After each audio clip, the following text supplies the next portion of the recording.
Hello, this is Discover, and we take customer service very seriously. We know that if you have a question or concern about your credit card, that's a serious matter, and you need to talk to a real person about it. So we offer around-the-clock access to seriously talented representatives in the USA.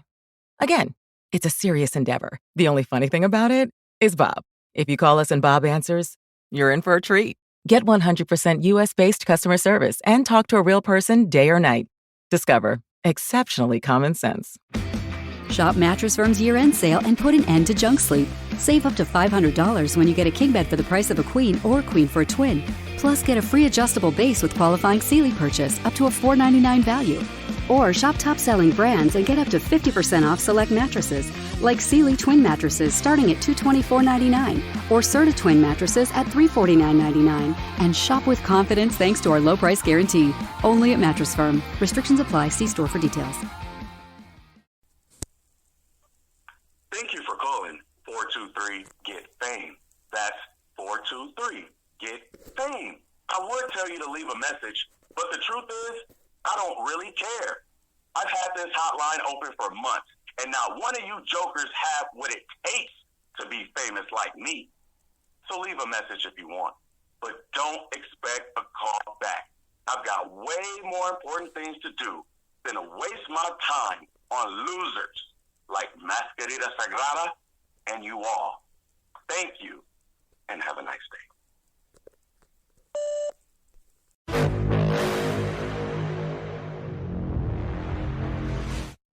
Hey there, folks, and welcome to Season 2, Episode 25 of the Grave Consequences podcast. My name is Caleb Baldwin. You can follow me on Twitter at IamCalebB, joined by my co-host, friend, producer, and editor, Greg, last name redacted, who you can follow on Twitter at XMaserati. And this is Season 2, Episode 25, Ultima Lucha Dos Part 2. Mix of Spanish and English there, which is awesome. But the working title I came up with, Only Murders in the Templ. And those of you who are Hulu heads, such as myself, will know exactly what I'm referencing when I say that. Greg, of course, it is Wednesday, November 24th, and it is the eve of Thanksgiving. This is the second part of our taping. And how are you doing tonight, sir? Doing all right. It's started a new job, so it's my third day there, and just, relaxing doing this. That's good, man. That's good. Relaxing, talking to old Caleb, having a good time, that sort of thing. Speaking of relaxing, this episode is just very, very much a comfort. You know what I'm saying? Yeah, this was as compared to the previous episode, which we said was not an Ultima Lucha, even though they labeled it. This was. Yes. Absolutely, this was. What's great about it is this was a 2-match show. Mm-hmm. And they had some good psychology, and we're going to talk about it for some of these. Like, the other matches were fun from the previous episode. Yeah. I enjoyed. They weren't, objectively great at matches, but they were enjoyable. This they put all their thinking, into these matches here, I think. Yeah. No, I would agree. And the first thing we're starting off with is the Gift of the Gods Championship match. We've got a 7-way match here to kick off, and this is elimination style as well. And real quick, I'm going to rattle off those names in the Gift of the Gods Championship match. We've got the debutante Nightclaw, who, by the way, played by Flamita from Ring of Honor, if I am not mistaken. Well, now, okay. Well, I guess for not too much longer, Ring of Honor. But either way, Daga, Marty the Moth Martinez, Siniestro de la Muerte, Killshot, the Mariposa, and Sexy Star. So we've got some feuds in this match. We've got Daga pretty much doing whatever, Mariposa and Marty against Sexy Star, Marty still against Killshot. So, by virtue of that, those four are tied together. Mm-hmm. And I'll let you get started. What did you think of this match, man? This was one of the better matches of the season, I think, as far as their Rumbles and their multi-man matches. Yeah. Because, like I said, there is a story told. At first, it is mostly action. It's, mostly flipping and a lot of stiff pump kicks, which, I like. I like the strikes. And Nightclaw was whooping that ass. Like he was, crowd got behind him real quick. Him and Daga going back and forth, great stuff. I mean, you didn't have nobody brought this match down. If they all played their parts right, like, and no one got in the way, no one brought it down. I'm not going to name some names, but some people I've been critical of recently. Everyone shone in this match. Everyone did well, and everyone made everyone else look better, which is, I think the ultimate goal of every match. Yeah, or at the very least it should be. And right off the bat, we knew Nightclaw would be something to deal with when he eliminated Siniestro de la Muerte. He's a hero. Yeah, for sure. For sure. He eliminated the evil death, the sinister death. The only thing I had a problem with, though, I'm sorry, I didn't mean to cut you off. Oh, you're good. Go ahead. There's one submission that Daga had Marty in at one point, and Nightclaw breaks it up. That's stupid. Yeah, he had him in a guillotine choke, and Daga had Marty in a guillotine choke, and Nightclaw came and broke it up, and I just remember thinking, like, why? It's elimination. It's not.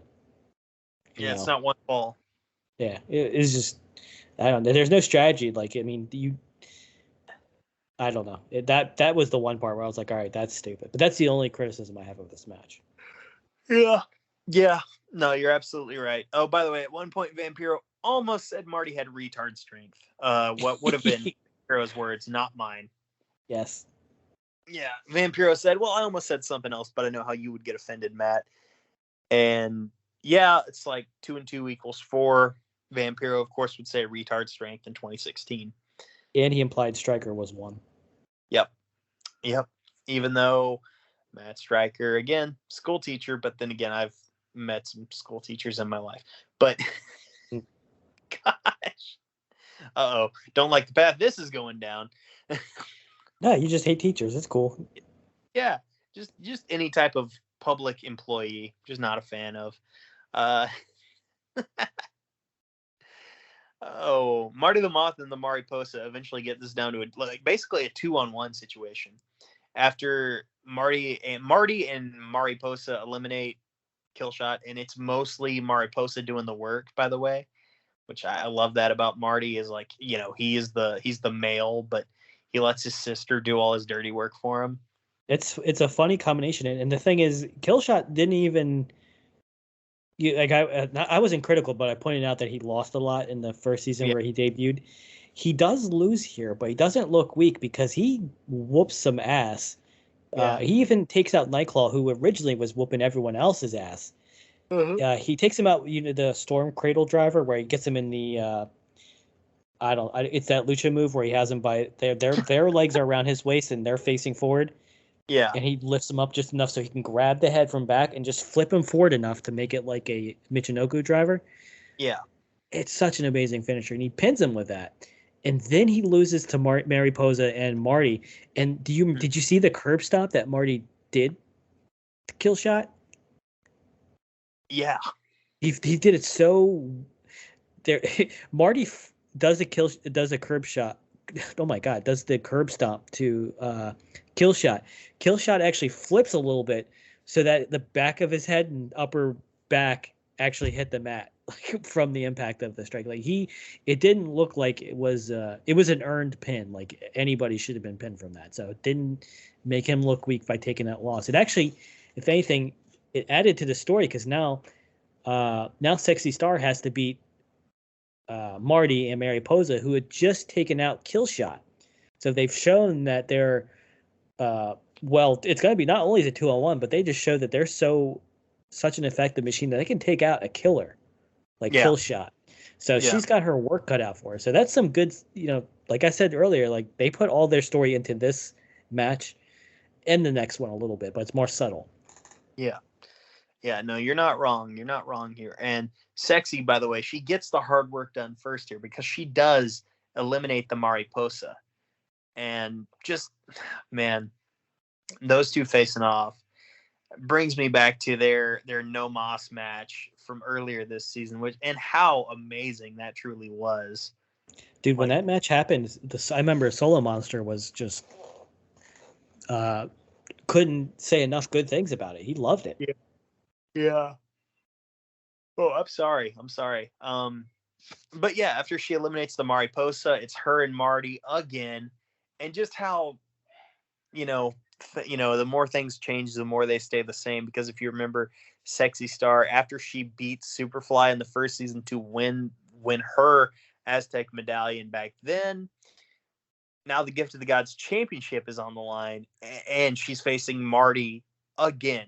She's not defending a medallion. She's fighting for the actual title now. She's one step away, and the only thing standing in front of her is a guy that she's beaten on multiple occasions.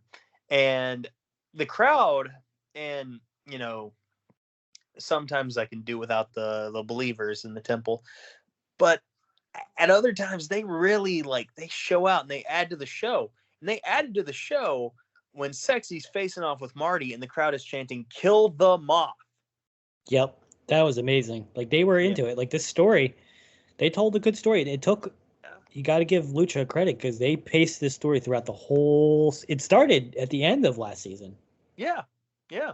It was going on in the last 5 or so episodes of the first season. Yeah. Mm-hmm. Yeah. Oh my God. Marty, by the way, at one point knocks down Sexy Star with a huge punch, which he used to knock down his own sister as well. And he goes for a really, and I'm just going to say it, a really rapey cover. Yeah, he's definitely going for, and I don't know if you noticed, but there was one part where he got knocked out. And he was seeking cover on Melissa Santos, and she was trying to push him off. Of course he was. Yeah, he goes for a very molesty type of character when it comes to the women. I mean, it adds to his heelness. Hopefully he got permission with the women, but I would assume. I would assume too. But it can be uncomfortable, and it's supposed to be. Later, by the way, at one point a fan yelled, "Kick him in the dick," which amazing. I heard that too. That popped me. Truly. But anyway, the rapey cover and Sexy Star kicks out. Eventually, Sexy locks on the cross-arm breaker, full extension. Marty tries to fight out, and he tries to reach, and he tries so hard. But he just can't get there, and he has to tap out. And the believers just explode in jubilation as Sexy Star is now the 4th holder of the Gift of the Gods championship. She earned it, and it was a 2-on-1, and she still overcame it. And even though Marty lost in a 2-on-1 situation, he didn't. He definitely is higher up because he still has those dog tags of kill shot. Yeah.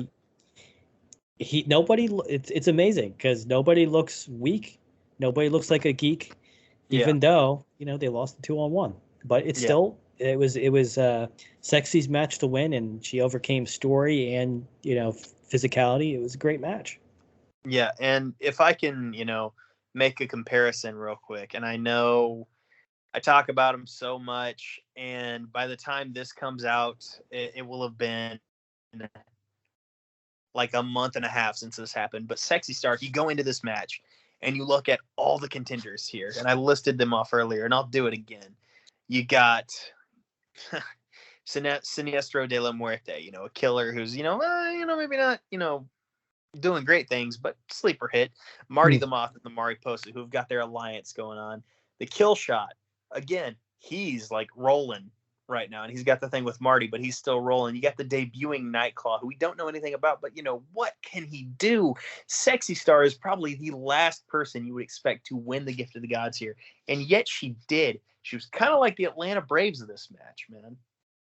Yeah, the match started off just seeming like a lot, and they've had a lot of rumbles in the last few episodes. They've had a lot of multi-men, and it starts out making you think, okay, it's just going to be spots. Yeah. But then it halfway through, it turns into they're going to tell a story here, and I don't know. It's hard. There's only so many ways to say that this match succeeded on every level. Yeah, I mean, here's the thing. If I had to make a bet, before this episode aired, on who I thought, if I didn't have spoiler knowledge, based on how story was going and everything, I would have probably said Marty or Killshot was going to win. That's who because I don't remember anything. I didn't remember who won, so I thought Killshot was going to win the whole time. Yeah. So to see Sexy Star come out, it's kind of surprising, but it's like, okay, like we've known she's had the potential for quite some time, and she's done the damn thing. She is one win away from being Lucha Underground champion now. It's insane to think about. Yep. And by the way, that lineage of the Gift of the Gods championship, now Phoenix, first champion. King Cuerno won it from Phoenix. Phoenix won it back from King Cuerno. Phoenix, in this second reign, was now the first person to redeem his Gift of the Gods championship for a Lucha Underground championship match, and he won his match against Mil Muertes to become Lucha Underground champion. Chavo Guerrero then won the vacant Gift of the Gods championship, very much in thanks to Brian Cage's interference. Brian Cage then won the Gift of the Gods from Chavo Guerrero the next week, and he challenged... Hello, Discover here to explain our cash back match. Here's how it works. We give you cash back for using your Discover card on the things you were going to buy anyway. Then we match that cash back in your first year. And that's why we call it Cashback Match. Now to recap and say cashback one more time. We match all the cash back you've earned at the end of your first year automatically. Discover. Exceptionally common sense. Learn more at discover.com/match. Limitations apply. Shop Mattress Firm's year-end sale and put an end to junk sleep. Save up to $500 when you get a king bed for the price of a queen or queen for a twin. Plus, get a free adjustable base with qualifying Sealy purchase up to a $499 value. Or shop top-selling brands and get up to 50% off select mattresses, like Sealy twin mattresses starting at $224.99 or Serta twin mattresses at $349.99. And shop with confidence thanks to our low price guarantee. Only at Mattress Firm. Restrictions apply. See store for details. The monster Matanza Cueto for the Lucha Underground Championship, but he came up short. So the Gift of the Gods champion is 1-1 against the Lucha Underground champion in their title shot. And we'll see if Sexy Star can make it 2-1. We'll see how things go. After this, we see a vignette of Mr. Cisco putting on a wire, and he's hesitant, but Castro is reassuring, while as Joey Ryan is a little more stern, a little more like, hey, you got to do this no matter what. Like, you have to. Not nearly as warm, because he doesn't have that relationship with Cisco that Cortez Castro does. It makes you wonder, why didn't Cortez wear a wire the whole time he was, working for... It just hit me. I was like, this is stupid for another reason. I'm glad you said something, because that... I wouldn't have put that together unless you had. But yeah, there are certain... sometimes they lose the plot. Yeah. It's what are they lose the plot, or it's like, where would this go? Yeah. If it succeeded, like where would this go?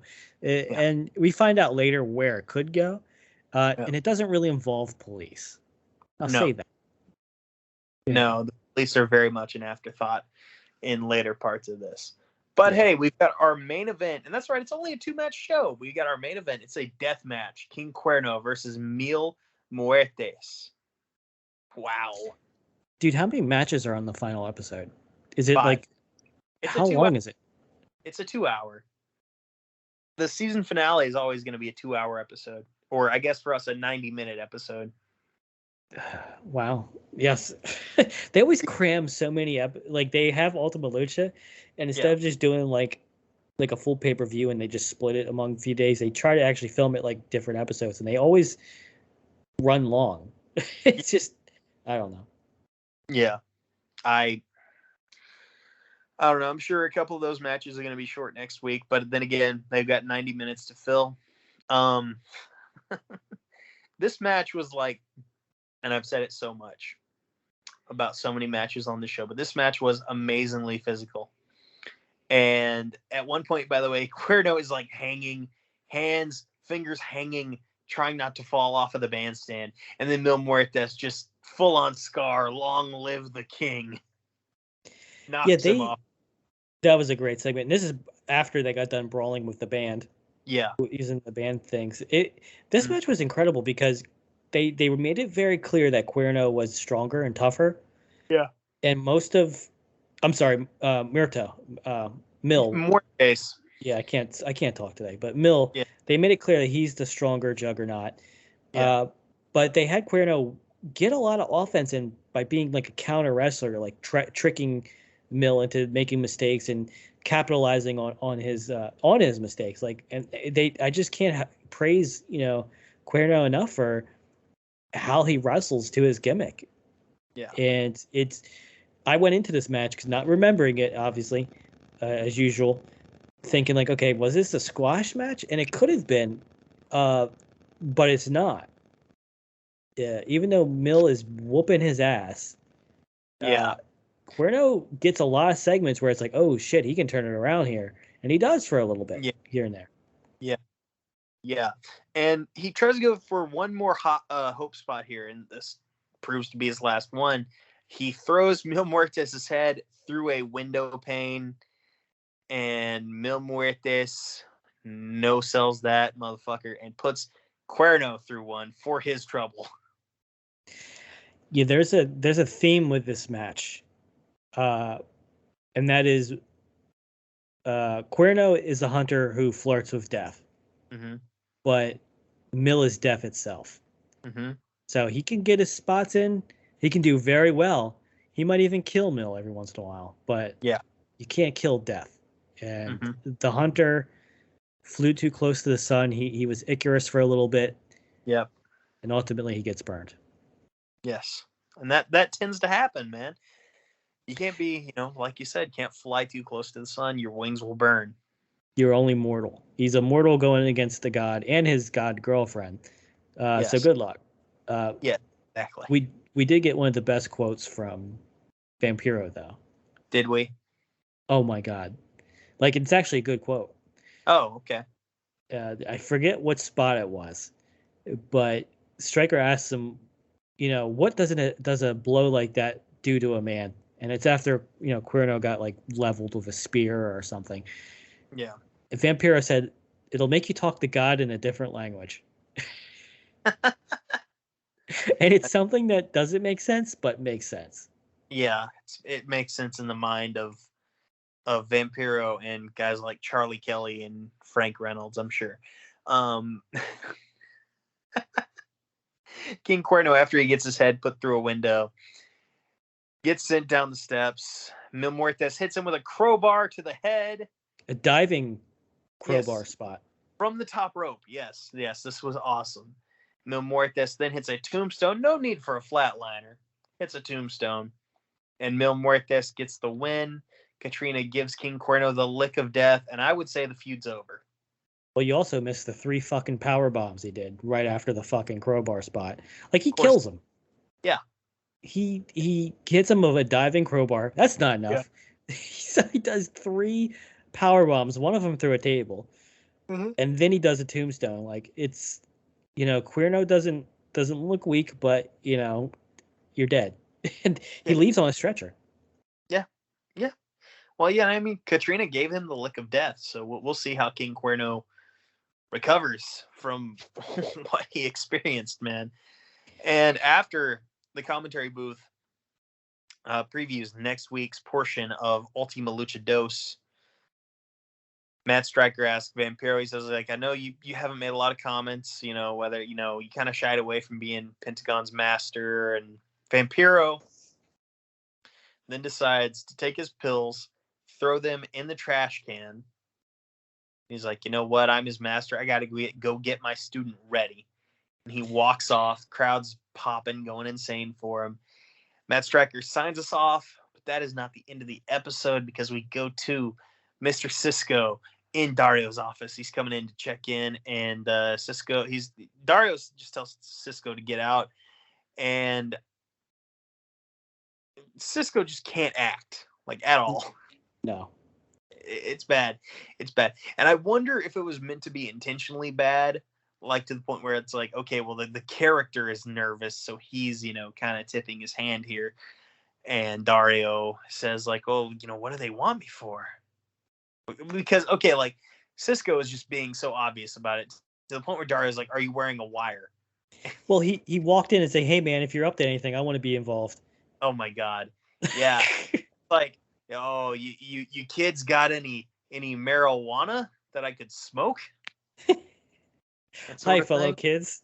Yes, hello, fellow kids. Rock band T-shirt. Good stuff. Yeah, like you had said, just kind of obvious. And Dario's like, "Are you wearing a wire?" And Dario eventually like rips his shirt open, and yeah, he's wearing a wire. And Dario's like, "Well, what do they want me for?"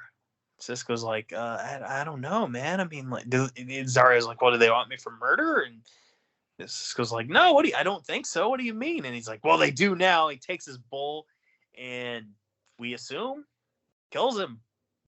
Like, Dario's like covered in blood. There's blood all over his office. And yeah, just that line, "They do now," that popped me. That was, it's the right kind of cheese, you know? It was, it wasn't the worst ending segment, but I have two things to say. One about Vamp pouring out his pills. One, it was stupid. Yeah. Who gives it? The problem with Vampiro's gimmick is that it's, I don't know if the word's high concept, but he's a heel announcer. You don't really know because he's being too like it's not obvious enough. I put it together eventually. Maybe I'm stupid, but the whole thing is that he's pretending to not know about Pentagon. He's pretending to not be, a heel. But it's just not apparent enough. And they don't, sometimes you do have to kind of like leave a trail of breadcrumbs. Yeah. Unfortunately, it's just not there, and there's no payoff for it. So it's weird. And it gets weirder, I think, in the 4th season, maybe the 3rd. It never gets better. It's always kind of like, well, what's he doing? Like, why is he doing that? I think it would have been funnier if he was pouring out all his Adderall and he's just distracted every episode for the next season. He just can't pay attention. He gets up and walks away every once in a while. Yeah. And the other point is, I would have loved if they had reenacted Bad Boys 2. Do you remember when Martin Lawrence's sister is with the drug dealer, Johnny Tapia, on the beach? And he's like, "Why don't you go out into the water with me?" And she's like wearing a wire, so she doesn't want to. But to make sure he doesn't think that she's wearing a wire, she eventually does go into the water. I would have loved if they had reenacted that scene. It's stupid, I know, and it would have only have popped me, but I would have loved that. Right? Just Dario trying to convince Cisco to go into the water. The beach. Oh man, that's funny. I love that. Would have been better than what we got for sure. But yeah, it's time to grade the episode, and I'm actually going to give this a B-, and a lot of this is due to just the nature of that 7-way match we had, and then also the physicality of Cuerno and Muertes. I'm going to give it a B+ because I really did like this episode. Yeah. I can't say, I feel like sometimes I'm a broken record where I say like, oh, they made each other look strong, or this person looks strong in defeat. But I just can't emphasize enough how much Lucha Underground got it right when it came to booking and finishes. And this changes, I believe, if I remember correctly, in the next season and the 4th season. Yeah. I believe, if I remember correctly, I started getting real disappointed because they lose that magic. And some promotions do this. I think AEW does it pretty well. Sometimes they do rely too much on overbooking, not just with Cody matches. But just when you can have a match and no one looks like a geek, it sometimes is rare in some promotions. And I think Lucha Underground, is a great. I think it would be a great resource, a reference for new wrestlers, or even new, bookers and agents to watch, because it's Lucha Underground. It was a great show. It was. Yeah. Yeah. And I'm sure there were people out there watching, whether it was in WWE at the time, but yeah, even new, promoters, that kind of thing, like in creative type, watch this, draw from this. It's a good show for sure. Yeah, folks, thank you for listening. Join us next week when we cover the season 2 finale of the show, And let me do some math here in my head. So, as of recording, we dropped last week. What did we drop here? We dropped episode 21. So this is going to drop on, let me pull up the calendar. Freaking A. 21, 22, 23. This is going to drop on the 9th. The 21, 22, 23, 24, 25. This is going to drop on the 16th, rather. And our Christmas gift is the season finale of Lucha Underground Season 2. And from there, folks, that is going to be our last episode of the year. And we will come back to you in the first week of February. And so that's, you got to go 1, 2, 3, 4, 5 weeks without us, but I think you'll make it. I really do. And we'll be back February 3rd, barring any like major unforeseen circumstances. February 3rd, 2022. That is the return of the Grave Consequences podcast after next week's episode. And we thank you for listening. And I'm just going to say that, if you find yourself in a match with a guy whose name is literally translated to 1,000 deaths and he has a ghost girlfriend, you're probably going to suffer grave consequences.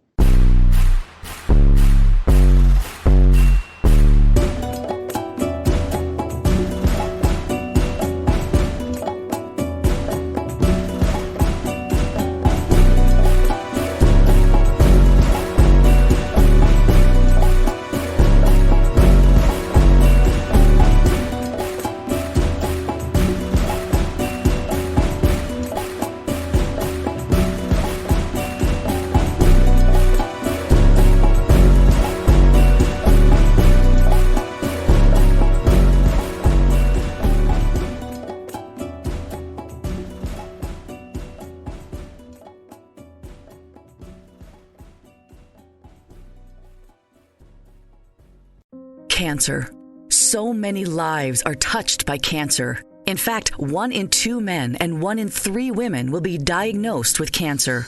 At the American Cancer Society, we're on a mission to free the world from cancer. It's a big mission, driven by little things, like a ride to treatment, a free place to stay, a 24/7 helpline. But these little things are really the big things, because to a cancer patient and their family, they're everything. And every day we reach thousands of cancer patients who so desperately need these services. But we need your help to get these critical services to more people and families in need this holiday season. Go to cancer.org and join the fight against cancer. It takes just minutes to donate and help provide essential support to cancer patients and their families. Don't wait. More than 1 in 3 people will be diagnosed with cancer. Go to cancer.org right now and make a difference. Go to cancer.org.